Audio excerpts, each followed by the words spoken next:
কিছু জায়গায় তোমার মূল্য কতখানি তা বোঝার জন্য কিন্তু অনুপস্থিতটাও খুব দরকার। কেন বললাম? তার জন্য কিন্তু তোমাদের পুরো ভিডিওটা স্কিপ না করে দেখতে হবে।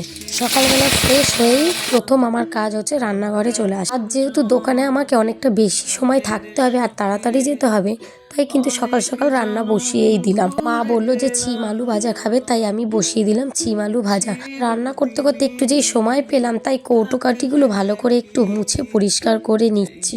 আর আজ যেহেতু 31st নাইট আর প্রচণ্ড পরিমাণে চাপ আছে দোকানে, তাই বাবাই বলল দোকানে আমাকে অনেকটা সময় থাকতে হবে। রান্না করতে করতে আমি অন্যান্য কাজগুলোও কিন্তু সেরে নিচ্ছি, যে আমার যেহেতু তাড়াতাড়ি আছে। আর আজ যেহেতু বাবা হাঁসের ডিম নিয়ে এসছে, তাই মা বলল গোটা কর আর দুটো কেটে কর, কারণ হাঁসের ডিম যদি কেটে ভেজে করা যায় তাই সেই ঝোলের টেস্ট নাকি আলাদা।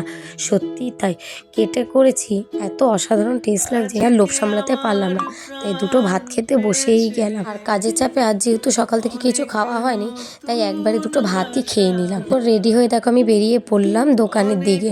আর পমপমকে আজ দাদা বললো 5 মিনিট বাদেই আসবে, তাই আমি ওকে ওর খিচুড়ি স্কুলে রেখে চলে এসেছি। দাদা ওখান থেকে স্কুল থেকে ওকে নিয়ে চলে যাবে।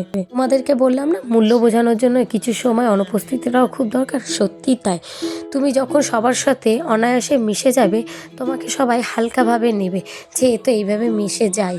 তখন কি করতে হয়, যে না, তোমার মূল্য কতখানি তুমি কি করে বুঝবে? তোমাকে ওরা যে এত ভালোবাসে, সেটাই বা তুমি কি করে বুঝবে?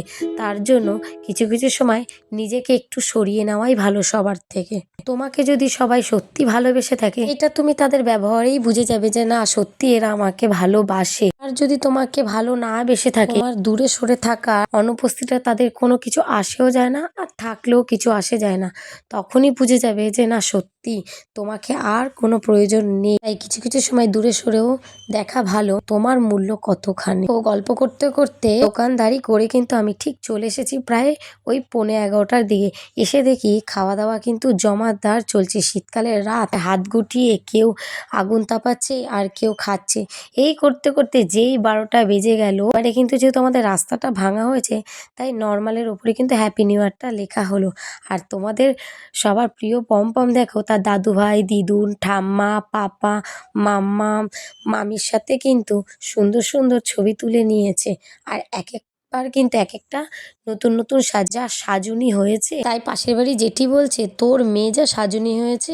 কিছুক্ষণ বাদে বাদেই দেখি ড্রেস চেঞ্জ করে করে আসছে। এরপর পিকনিকে সবার মুখে একটাই কথা, যে ঝুমা তুই নেই, তাই এবছর কিন্তু আর নাচের উদ্যোগটা কেউ নেয়নি। পিকনিকে না নাচলে পিকনিকটা কিন্তু আর পিকনিক মনে হয় না। আমার এক কাকির সাথেই শুরু করলাম নাচ।